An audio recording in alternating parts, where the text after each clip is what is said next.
충격적인 소식이 전해졌습니다. 사우디아라비아가 우리나라에 14조 원 규모의 원전 계약을 제안했는데요. 그걸 한국이 거절했다는 사실 알고 계셨습니까? 석유로 세계 경제를 좌우하는 중동의 강대국, 그 나라의 왕세자가 직접 추진한 사업이었고, 다른 나라들이라면 기를 쓰고라도 잡으려 했을 그런 기회였습니다. 그런데 우리나라는 단 한 통의 이메일로 계약을 접었습니다. 이유는 단 하나, 핵심 기술을 넘기라는 요구 때문이었죠. 그날 이후 사우디는 발칵 뒤집혔고 한국은 세계에서 가장 고개를 똑바로 든 나라가 되었습니다. 도대체 한국은 무슨 배짱이었을까요? 그리고 사우디는 왜 한국을 다시 찾을 수밖에 없었을까요? 여러분은 어떻게 생각하십니까? 사우디의 요구를 거절한 한국의 결정, 그리고 다시 손을 내민 사우디의 선택. 이 모든 과정을 지켜보며 떠오르는 생각이 있다면 댓글로 자유롭게 나눠주시면 감사하겠습니다.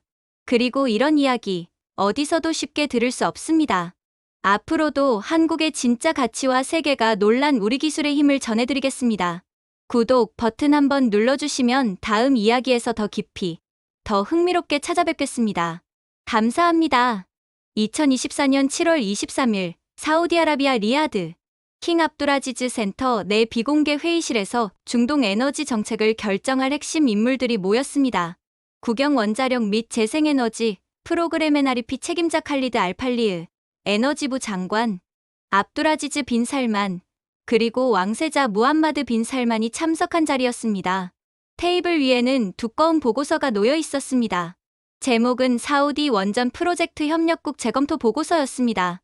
지난 3년간 진행되어 온 한국과의 원전 협력 프로젝트에 대한 전면적인 평가가 담겨 있었습니다. 왕세자가 먼저 입을 열었습니다. 한국의 기술력은 인정한다. APR 1400 원자로는 검증된 모델이고 UAE 바라카 원전의 성공 사례도 확인했다. 에너지부 장관이 보고서를 넘기며 답했습니다. 하지만 우리의 비전 2030은 단순한 에너지 확보가 아닙니다. 기술 자립, 사우디인 운영 인력 100% 양성, 그리고 원전 운영권의 완전한 이양이 목표입니다. NREP 책임자가 구체적인 수치를 제시했습니다. 한국 측이 제안한 조건으로는 사우디인 운영 비율이 30년 후에도 70%를 넘지 못합니다. 핵심 기술 이전 또한 제한적입니다. 이는 우리가 원하는 완전한 에너지 주권과 거리가 멀다고 판단됩니다. 그날 오후 3시 한국 측에 공식 통보가 전달되었습니다. 주사우디 한국 대사관을 통해 전달된 문서의 핵심 내용은 명확했습니다. 사우디 측은 기존 협정 조건의 전면적인 재협상을 요구했고, 만약 한국이 이를 받아들이지 않는다면 다른 협력국을 고려하겠다는 입장이었습니다. 한국산업통상자원부는 48시간의 검토 시간을 요청했습니다. 서울에서 긴급회의가 소집되었고 한국수력원자력, 한국전력기술, 두산에너빌리티 등 주요 원전 관련 기업들의 의견이 수렴되었습니다. 결론은 단호했습니다. 한국 정부의 입장은 변함없이 일관되었습니다. 원전 기술 협력은 상호 신뢰와 기술 안전성을 바탕으로 이루어져야 한다는 원칙이었습니다. 2024년 7월 25일 한국 측의 회신이 사우디에 전달되었습니다. 대한민국 정부는 사우디아라비아의 에너지 정책 방향을 존중합니다. 다만 원자력 기술 협력에 있어서는 국제 안전 기준과 기술, 신뢰성을 최우선으로 하는 것이 양국 모두에게 바람직하다고 판단됩니다. 사우디 측의 결정을 존중하며 향후 협력 가능성은 열어두겠습니다. 단 3문장으로 구성된 공식 답변이었습니다. 어떠한 감정적 표현이나 아쉬움의 표시도 없었습니다. 한국은 조용히 사우디의 선택을 받아들였습니다. 그 순간 사우디 정책 결정자들이 간과한 중요한 사실이 있었습니다. 한국의 원전 기술력은 단순히 하드웨어의 우수성에만 있지 않았다는 점이었습니다. 30년간 축적된 운영 경험, 완벽에 가까운 안전 기록, 그리고 무엇보다 약속을 지키는 신뢰성이 한국 원전의 진정한 경쟁력이었습니다. UAE 바라카 원전 프로젝트는 이를 증명하는 대표 사례였습니다. 2009년 수주 당시 많은 전문가들이 의구심을 표했지만 한국은 약속된 일정과 예산을 지켜가며 4기의 원전을 성공적으로 건설했습니다. 2020년 1호기 상업운전을 시작으로 2024년까지 전체 원전이 안정적으로 가동되고 있었습니다. 그로부터 1년 후인 2025년 7월, 상황은 완전히 뒤바뀌어 있었습니다. 사우디가 선택한 대안들은 하나둘씩 한계를 드러내기 시작했습니다. 프랑스 EDF는 기술적 난항으로 프로젝트 지연을 통보했고, 러시아 로사톰은 국제 제재로 인한 자금 조달 문제에 직면했습니다. 중국 CGN은 사우디의 요구 조건을 받아들였지만 그 대가로 사우디 에너지 인프라에 대한 광범위한 접근권을 요구했습니다. 사우디의 야심찬 원전 프로젝트는 출발선에서 멈춰섰습니다. 그때서야 리야드의 정책 결정자들은 깨달았습니다.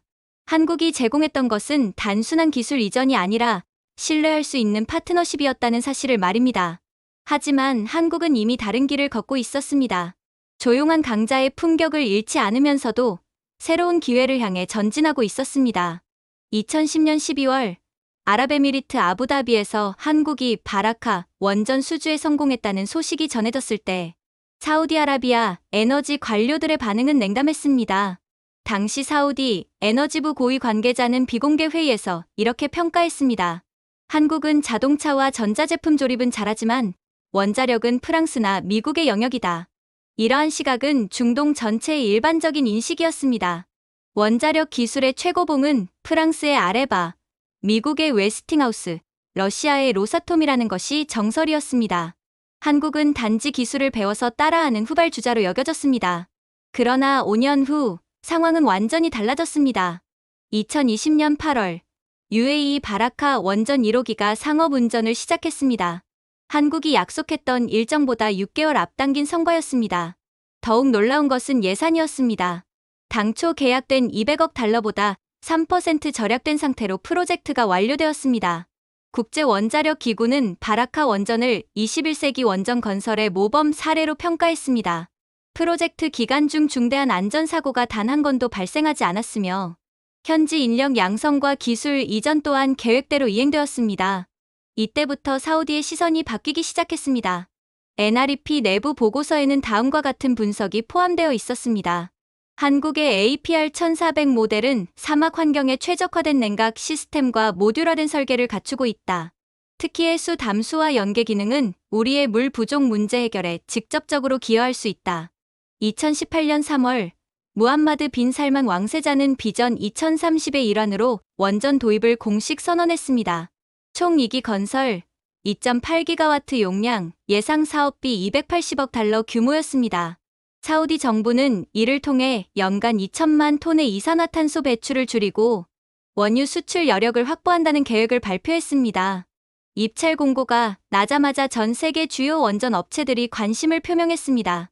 프랑스 EDF, 러시아 로사톰, 중국 CGN, 그리고 한국의 한국수력원자력이 예비 후보로 선정되었습니다. 한국은 예상외로 강력한 경쟁력을 보였습니다. 바라카 원전의 성공 경험은 결정적인 어필 포인트였습니다. 사우디 측 기술평가단이 2019년 바라카 원전을 직접 시찰한 후 작성한 보고서에는 이런 내용이 담겨 있었습니다. 현지 운영진의 90%가 UAE 국적자로 구성되어 있으며 모든 핵심 운영 기술이 성공적으로 이전되었다. 한국 측은 약속을 지키는 파트너임을 증명했다. 2019년 11월 사우디는 한국을 공식 예비협상 대상국으로 선정했습니다. 초기 협상은 순조롭게 진행되었습니다. 한국 측은 APR1400의 기술적 우수성과 함께 포괄적인 인력 양성 프로그램을 제안했습니다. 15년에 걸쳐 사우디 기술진 2,000명을 양성하고 점진적으로 운영 주도권을 이양한다는 계획이었습니다. 그러나 2021년부터 분위기가 달라지기 시작했습니다. 무함마드 빈 살만 왕세자의 영향력이 확대되면서 사우디 측의 요구 사항이 급격히 증가했습니다. 사우디와 정책의 일환으로 기술의 완전한 자립과 주권적 통제가 새로운 조건으로 추가되었습니다. 2023년 5월 사우디 측은 한국에게 수정된 요구 사항을 전달했습니다. 핵심 설계 기술의 전면적 이전, 완공 즉시 운영권의 사우디 이양, 한국인 기술진의 70% 감축, 그리고 기존 계약 금액의 15% 삭감이 주요 내용이었습니다. 한국 정부와 관련 기업들은 이를 수용하기 어렵다는 입장을 전달했습니다. 원자력 기술의 특성상 안전성과 신뢰성이 최우선이며 성급한 기술 이전은 오히려 위험을 초래할 수 있다는 것이 한국 측의 일관된 논리였습니다. 협상은 교착 상태에 빠졌습니다. 양측의 입장 차이는 좁혀지지 않았고 2023년 10월 한국 협상팀은 조용히 리야드를 떠났습니다. 어떠한 성명서나 공식 발표도 없었습니다. 단지 협상 테이블에서 한국의 자리만이 비어 있을 뿐이었습니다. 사우디는 이를 한국의 양보 전술로 해석했습니다. 곧 돌아와서 조건을 수용할 것이라고 예상했습니다. 하지만 그들의 예상은 틀렸습니다. 한국은 다시는 사우디의 원전 협상 테이블로 돌아오지 않았습니다. 2023년 11월 한국 협상팀이 리야드를 떠난 지 한 달 후 사우디아라비아는 새로운 전략을 수립했습니다. 에너지부 장관 압두라지즈 빈 살만은 긴급 회의를 소집하고 대한협상 대상국 선정을 지시했습니다. 사우디가 주목한 것은 세계의 강력한 원전 기업이었습니다. 프랑스의 오라노, 중국의 중국핵공업집단공사, 그리고 러시아의 로사톰이었습니다. 이들은 모두 자국 정부의 강력한 지원을 받는 국영 또는 중국영 기업으로 기술력과 자금력을 겸비한 글로벌 플레이어였습니다. 사우디 전략팀은 이번에는 다른 접근법을 택했습니다. 세 국가와 동시에 예비 협상을 진행하면서 서로 경쟁하도록 만드는 것이었습니다. 더 많은 기술 이전, 더 낮은 가격, 더 빠른 건설을 요구했습니다. 세 국가의 초기 반응은 고무적이었습니다. 모두 사우디의 조건을 수용할 수 있다고 표명했습니다. 가장 먼저 구체적인 제안서를 제출한 것은 프랑스였습니다. 2024년 1월, 오라노는 최신형 원자로 기술을 바탕으로 한 포괄적인 협력 방안을 제시했습니다. 핵심 내용은 10년 내 완전한 기술 이전, 사우디 킹 압둘라 과학기술대학교 내 원자력 연구소 설립, 그리고 사우디인 기술진 3,000명 양성이었습니다. 프랑스 제안서의 가장 매력적인 부분은 금융 조건이었습니다. 프랑스 개발청과 주요 은행들이 컨소시엄을 구성하여 총 사업비의 60%를 저리로 대출해주겠다는 것이었습니다. 사우디 협상팀은 프랑스 제안에 긍정적으로 반응했습니다. 2024년 3월, 양국은 예비협정에 서명했고 본격적인 기술 검토에 착수했습니다. 그러나 6개월 후 첫 번째 문제가 발생했습니다. 프랑스 자국 내에서 진행 중인 플라망빌 3호기 원전 건설이 계속 지연되고 있다는 사실이 국제 언론을 통해 알려진 것입니다. 2007년 착공한 이 프로젝트는 2024년까지도 완공되지 못했으며 당초 예산의 4배가 넘는 비용이 투입되고 있었습니다. 더 심각한 것은 프랑스 원전 기술 자체의 복잡성이었습니다. 핀란드와 프랑스에서 반복적으로 나타나는 기술적 문제들은 설계의 근본적인 한계를 시사하고 있었습니다. 사우디 국영 언론 알아라비아는 2024년 9월 사설을 통해 이렇게 논평했습니다. 프랑스가 자국에서도 제대로 완공하지 못하는 원전을 우리에게 수출하겠다는 것은 앞뒤가 맞지 않는다. 결국 2024년 10월 프랑스는 사우디와의 협상에서 공식적으로 철수했습니다. 중국의 접근은 훨씬 더 공격적이었습니다. 중국 핵공업집단공사는 2024년 초부터 사우디 전역에 총 8기의 원전을 건설하겠다는 마스터 플랜을 발표했습니다. 동부 해안 지역의 4기, 서부 홍해 연안의 4기를 배치하여 사우디를 중동 최대의 원전 보유국으로 만들겠다는 야심찬 계획이었습니다. 중국의 제안에서 가장 파격적인 부분은 자금 조달이었습니다. 중국 정부가 국영은행들을 통해 전체 사업비의 50%를 직접 투자하겠다고 제안한 것입니다. 사우디 입장에서는 초기 자금 부담을 크게 줄일 수 있는 매력적인 조건이었습니다. 2024년 6월, 사우디와 중국은 원전 협력 기본협정에 서명했습니다. 무함마드 빈 살만 왕세자는 직접 베이징을 방문하여 시진핑 주석과 정상회담을 갖고 에너지 협력 강화를 약속했습니다. 그러나 곧 예상치 못한 장벽에 부딪혔습니다. 미국 정부가 사우디 중국 원전 협력에 대해 강한 우려를 표명한 것입니다. 바이든 행정부는 중국 원전 기술에 대한 보안 감사를 요구했고 국제원자력기구 차원에서도 중국 원전 장비에 대한 안전성 재검토가 시작되었습니다. 더욱 민감한 문제는 중국 장비 내보안 이슈였습니다. 2024년 8월, 미국 국토보안부는 중국제 원전 제어 시스템에서 의심스러운 프로그램이 발견되었다고 발표했습니다. 이는 사우디 내에서도 큰 논란을 불러일으켰습니다. 사우디 의회의 한 의원은 비공개 회의에서 이렇게 발언했습니다. 우리는 에너지 자립을 원했지 외국의 감시 체제하에 들어가고 싶지 않다. 중국과의 협상은 2024년 말부터 표류하기 시작했습니다. 마지막 남은 카드는 러시아였습니다. 로사톰은 50년 이상의 원전 운영 경험과 전 세계 35개국에서의 건설 실적을 앞세워 사우디에 접근했습니다.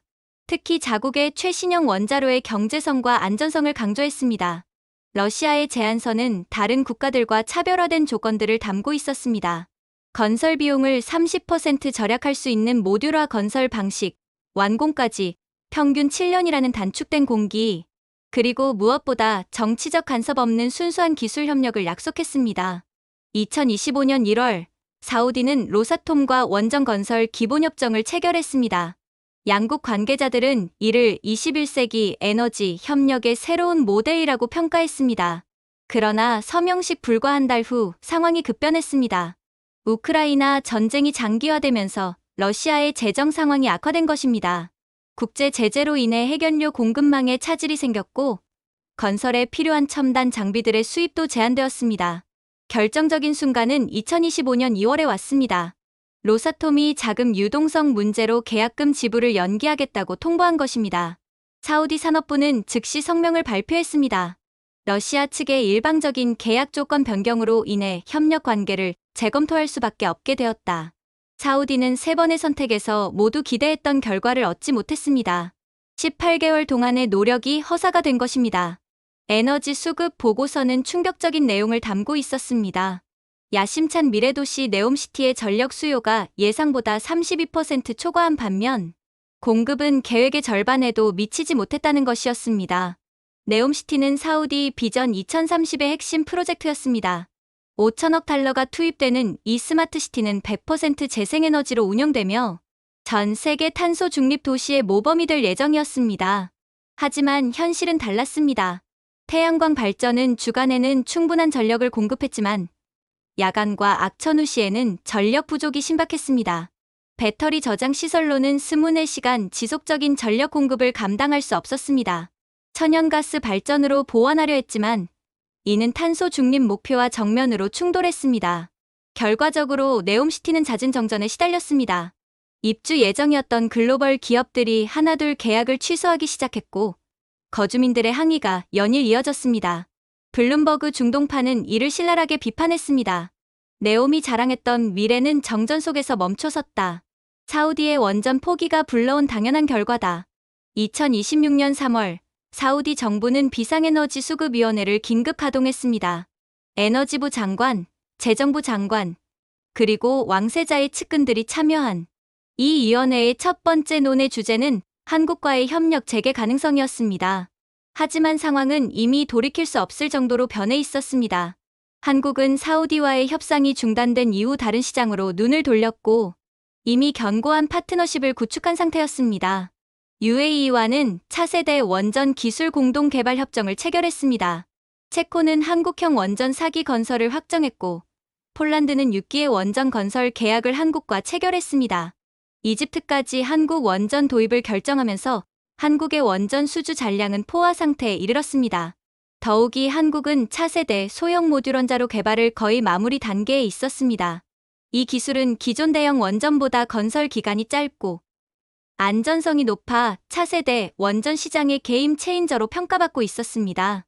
한국의 원전 운영 및 관리 전문 인력도 이미 다른 프로젝트에 투입되어 있었습니다. 새로운 대규모 사업을 수용할 여력이 없는 상황이었습니다.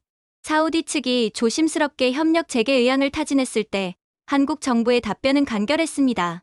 우리는 기술을 거래하지 않습니다. 신뢰를 거래합니다. 신뢰가 회복되지 않는 상황에서는 새로운 협력을 논의하기 어렵습니다. 궁지에 몰린 사우디는 자구책을 모색했습니다. 2026년 7월, 국영 석유회사 아람코, 석유화학 기업 사빅, 전력회사 아쿠아파워 등 주요 대기업들이 참여하는 사우디 원자력 개발 컨소시엄이 출범했습니다. 하지만 현실의 벽은 높았습니다. 원자로 설계는 수십 년의 경험과 노하우가 축적되어야 가능한 영역이었습니다. 핵연료 제조는 더욱 복잡한 기술이 필요했고 국제원자력기구의 까다로운 인증 절차를 통과해야 했습니다. 사우디가 보유한 것은 자금뿐이었습니다.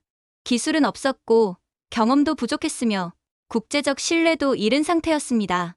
결국 2026년 11월 사우디 정부는 공식 성명을 발표했습니다. 원자력 발전소 1단계 건설 사업을 전면 재검토하기로 결정했다. 국가 에너지 정책의 우선순위 변경에 따른 조치다. 사실상의 백지화 선언이었습니다. 이 발표와 함께 사우디 언론의 분위기도 변하기 시작했습니다. 아랍뉴스는 장문의 칼럼을 통해 이렇게 분석했습니다. 한국이 떠난 빈자리를 아무도 채우지 못했다. 우리는 기술을 얻으려다 신뢰를 잃었고 결국 둘 다 놓치고 말았다. 원전 사업 백지화의 경제적 파장은 즉시 나타났습니다. 직접적인 손실만 240억 달러에 달했습니다. 네온 프로젝트에 참여했던 해외 투자자들이 자금을 회수하기 시작했고 글로벌 신용평가사들은 사우디의 에너지 정책 신뢰도에 의문을 표했습니다. 무디스는 사우디의 국가 신용등급 전망을 부정적으로 조정했습니다. 평가 보고서에는 에너지 다각화 정책의 일관성, 부족과 장기 전략의 불확실성이 주요 요인으로 명시되어 있었습니다. 사우디 리알화는 일시적으로 가치가 급락했고 주식시장에서도 에너지 관련 기업들의 주가가 크게 하락했습니다. 중동 최초의 탄소 중립 스마트 도시를 꿈꿨던 사우디는 오히려 에너지 취약성을 드러내는 국가로 전락했습니다. 석유 의존도를 줄이려던 비전 2030은 심각한 차질을 빚었고 국제사회에서의 위상도 크게 손상되었습니다. 무엇보다 가장 큰 손실은 한국이라는 신뢰할 수 있는 파트너를 잃은 것이었습니다. 기술은 다시 개발할 수 있지만 한번 깨진 신뢰는 쉽게 회복되지 않는다는 사실을 사우디는 뼈저리게 깨닫게 되었습니다. 2027년 2월 사우디아라비아에서 이례적인 결정이 내려졌습니다. 왕세자 무함마드 빈 살만이 직접 한국과의 관계 회복에 나선 것입니다. 이는 사우디 왕실이 외교적 체면을 내려놓고 먼저 손을 내민 극히 드문 사례였습니다. 2월 15일 한국 대통령에게 왕세자의 친서가 전달되었습니다. 서한의 핵심 내용은 명확했습니다. 과거의 결정에 대한 유감 표명과 함께 신뢰 회복을 위해 한국 측이 요구하는 모든 조건을 수용하겠다는 의지였습니다. 단순한 서한에 그치지 않았습니다. 사우디 정부는 한국 기업 특별보호법을 제정하여 한국 기업들에게 법적 특혜를 보장하겠다고 발표했습니다. 세제 혜택, 인허가 간소화, 분쟁 발생 시 우선 중재권 등이 포함된 파격적인 조치였습니다. 3월에는 아람코 회장단을 포함한 사우디 고위 관료단이 서울을 방문했습니다. 이들은 한국 정부 관계자들과 연일 회담을 가졌으며 주요 원전 기업들의 문턱을 직접 두드렸습니다. 아람코 회장은 한국수력원자력 본사를 방문하여 이렇게 말했습니다. 사우디는 과거의 실수를 인정합니다. 이제는 한국의 방식으로 한국이 제시하는 조건으로 협력하고 싶습니다. 그러나 한국 사회의 분위기는 쉽게 누그러지지 않았습니다. 주요 온라인 커뮤니티와 언론 댓글에는 회의적인 반응이 쏟아졌습니다. 신뢰는 수출 품목이 아니다. 한번 배신한 상대를 또 믿을 수 있나? 사우디가 어려워지니까 이제 와서 손 내미는 것 아닌가? 우리 기술진들이 다른 나라에서 열심히 일하고 있는데 이제 와서 돌아오라고? 여론조사에서도 사우디와의 협력 재개에 대해 60% 이상이 부정적 의견을 보였습니다. 특히 원전 업계 관계자들 사이에서는 더욱 신중한 접근이 필요하다는 목소리가 컸습니다. 청와대는 이러한 국내 여론을 반영하여 신중한 입장을 발표했습니다. 대한민국 정부는 사우디아라비아를 포기한 적이 없습니다. 하지만 진정한 협력을 위해서는 상호 신뢰가 전제되어야 합니다. 사우디 측이 먼저 신뢰를 회복할 수 있는 구체적인 행동을 보여주어야 한다고 판단합니다. 사우디는 한국의 요구에 적극적으로 부응했습니다. 2027년 6월 사우디 정부는 전례 없는 투명성 조치를 발표했습니다.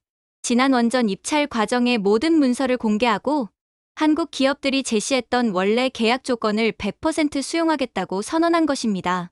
또한 한사우디 공동신뢰회복위원회를 설치하여 양국 간 소통 채널을 상시 운영하기로 했습니다. 이 위원회에는 양국의 정부 관계자뿐만 아니라 학계와 업계 전문가들도 참여했습니다.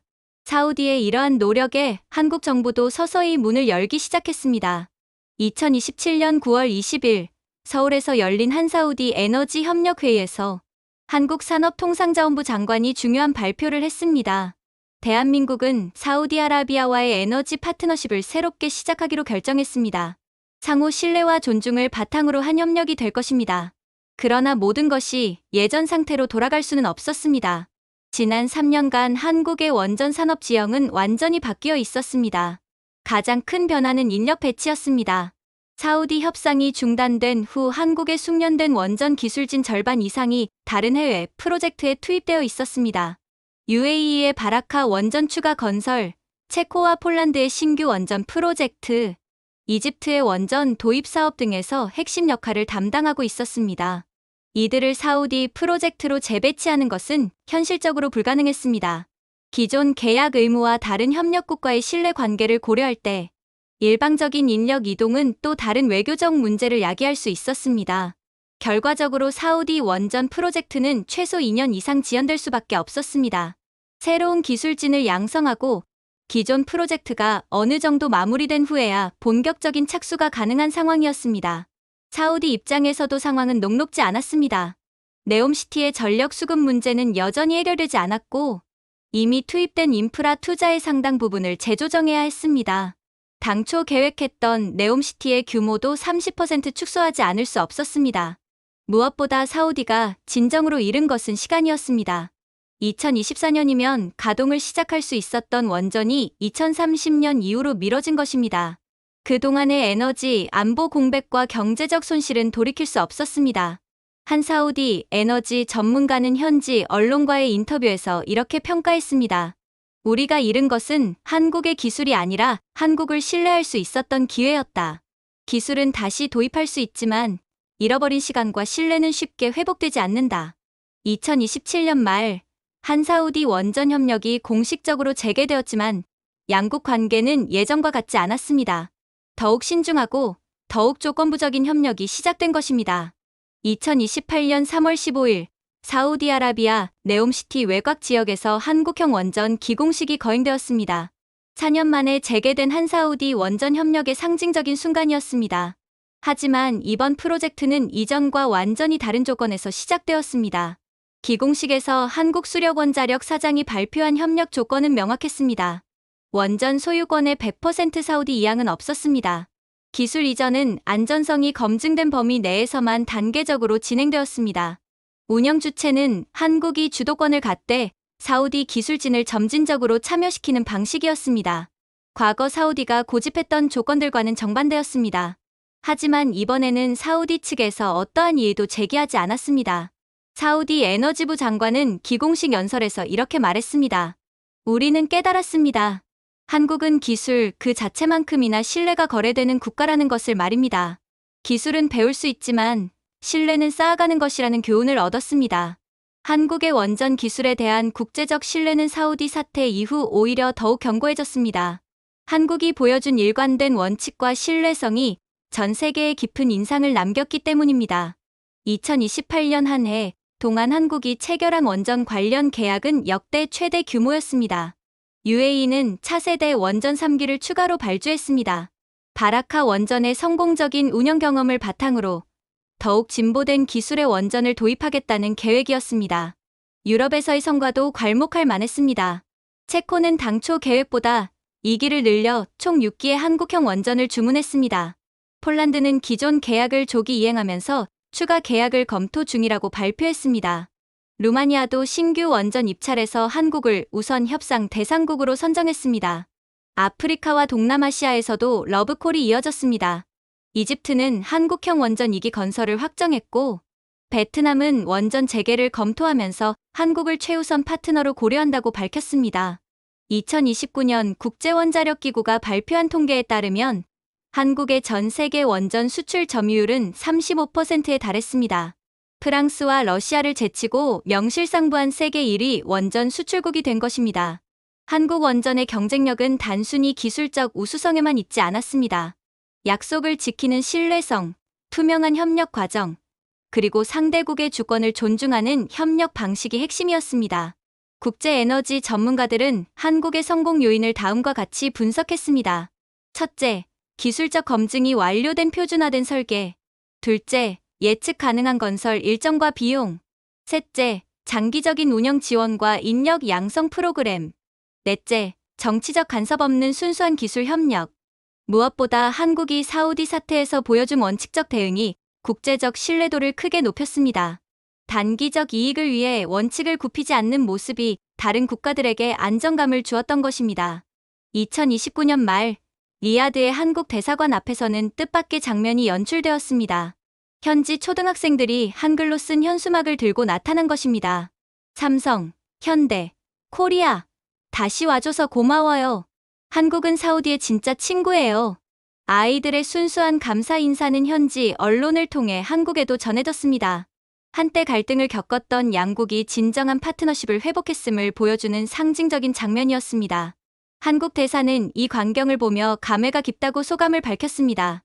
기술은 모방할 수 있지만 신뢰는 모방할 수 없습니다. 한국이 전 세계에서 인정받는 이유가 바로 이것입니다. 2030년 현재 한국은 20개국에서 40여 기의 원전을 건설하거나 계획 중입니다. 사우디에서 시작된 실현이 오히려 한국 원전의 진가를 전 세계에 알리는 계기가 되었습니다. 한국형 원전은 이제 단순한 기술 수출품이 아니라 신뢰의 상징이 되었습니다. 전 세계가 인정하는 믿을 수 있는 파트너 대한민국의 대표 브랜드로 자리 잡았습니다. 한때 한국을 거부했던 사우디도 이제는 가장 적극적인 협력 파트너가 되었습니다. 쓰라린 경험을 통해 배운 교훈이 더욱 견고한 신뢰 관계의 토대가 된 것입니다. 세계는 이제 명확하게 알고 있습니다. 기술만 좋은 나라가 아니라 신뢰로 약속을 지키는 나라가 바로 대한민국이라는 것을 말입니다. 이 이야기 어떻게 보셨나요? 여러분의 생각을 댓글로 들려주세요. 좋아요와 구독은 다음 이야기 제작에 큰 힘이 됩니다. 신뢰는 하루에 쌓이지 않지만 그 신뢰를 지킨 나라는 오래 기억됩니다.